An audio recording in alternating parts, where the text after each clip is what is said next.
If I had a couple years of experience and I was looking for a software engineering role in New York City, this is everything I would be doing. I've personally gotten offers from Amazon, Google, as well as top startups in New York City, and I've really been able to see what strategies work in today's market and what strategies don't. The old strategies of spamming cold applications, doing hundreds of leak code problems, and asking your friends or family members at those companies for referrals, it just doesn't work anymore. And you might have seen that if you've been applying in today's market. And so I'm going to be going over first the exact resume structure that New York City recruiters actually want to see. Then I'm going to go over why referrals are just not that effective anymore. And then I'm going to go over how to actually prepare for software engineering interviews in 2026 with an emphasis on New York City companies. And so if you want to check me out on LinkedIn, here's my profile. And again, the credentials, the offer letters are right here. So first things first, the resume. The top of the resume, if you're a US citizen, you're going to want to actually list this at the top of your resume in the top left over here. It's one of the first things that recruiters check for these days, your work authorization. The actual laws and rules for work authorization are changing all the time these days. And so if you're a US citizen, you've got to put this at the top of your resume in the top left. It will help you get more interviews because it just makes the recruiter's life easier. Next, the actual bullet points, like the actual meat of the resume. So the biggest mistake I see across all the resumes I review is either one of two things. People either have like no percentages and metrics, quantitative impact on their resume at all, or they're spamming it in every single bullet point and it seems pretty fake. It's pretty obvious you use Claude or ChatGPT to generate your bullet points. And so the sweet spot is actually somewhere in the middle. You can see this one has some quantitative impact, 10 million plus predictions, improving accuracy by 20%, improving throughput by 30%. But then this one has no metrics, no metrics, and no metrics. So you can see there's kind of like a balance of both on this resume. Again, some people have almost no percentages, metrics, quantitative impact on their resume at all, and that's a big mistake.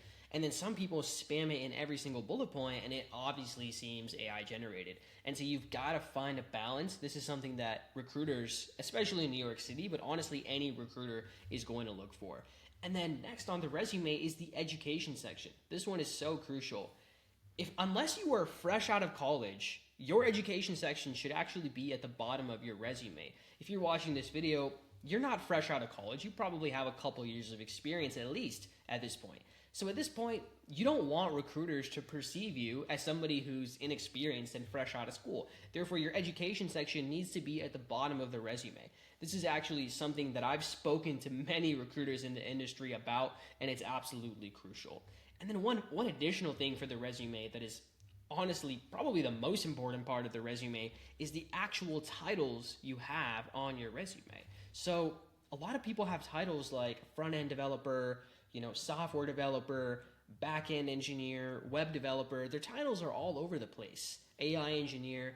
But the truth is, recruiters actually want to see some kind of consistency in your work history. They want to see the same title for all of your work experiences.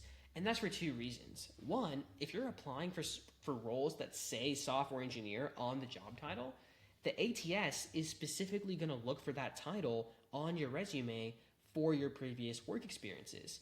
And then even once you get past ATS, the recruiter has to take a look at your resume first before they decide to give you an interview. And the recruiter is only spending like 10 seconds skimming over your resume. And one of the things that they're actually skimming for is just the titles for your previous experiences.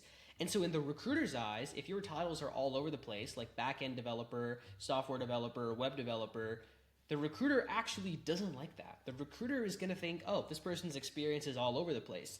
And they're going to prefer someone who just has a very clean resume with software engineer, software engineer, software engineer for every single title. And I know that sounds ridiculous because whether it's web development, back end, whatever, it all falls under software engineering.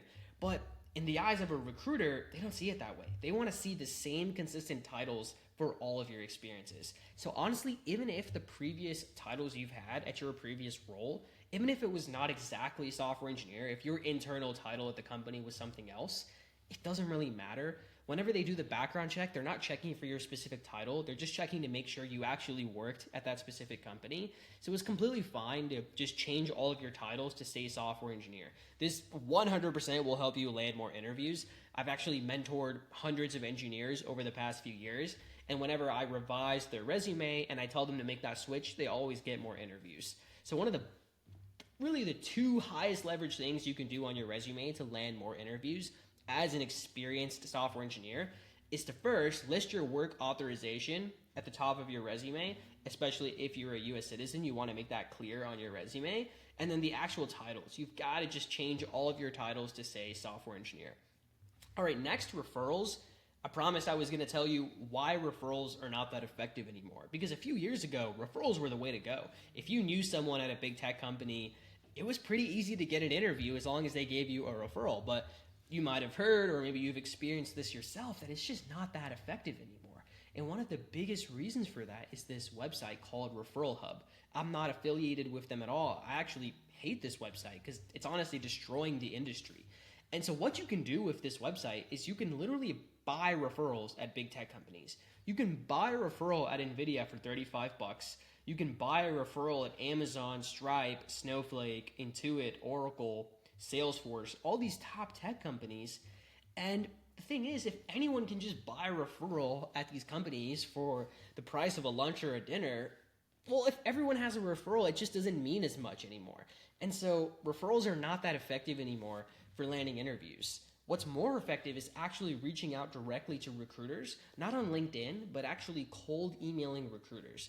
And if you're interested, I can make a separate video on that. It's actually how I got interviews and then offers from Amazon and Google. I didn't really apply the traditional way. I actually found the email address of recruiters at the companies, and I can make a video on how to actually find the email address of a recruiter. But I found their email addresses, reached out directly to them, and that's how I got interviews at Amazon and Google. And so cold emailing recruiters is actually the #1 way to land interviews right now in 2026. It's way more effective than just getting a friend or a family member to give you a referral. It's referrals just don't work anymore. And I have no affiliation with Referral Hub. I think this website is honestly kind of sad. It's kind of destroying the industry and it's destroying the point of a referral. But I can't really control that. But what I can tell you is that cold email works, and it's how I got interviews at Amazon and Google. So cold email is absolutely essential. Next, I promised I was also going to tell you, how do you actually prepare for interviews in 2026? Because interviews are changing in 2026. They're going to change in 2027. They're evolving. So the #1 way to prepare for interviews is actually just doing mock interviews over and over again. Because the truth is, some companies are still asking LeetCode style questions. Some companies are doing only system design now. Some companies are dropping LeetCode and system design, and they just want to deep dive on your experience and your projects, which is kind of like a hybrid between a behavioral interview and a technical interview.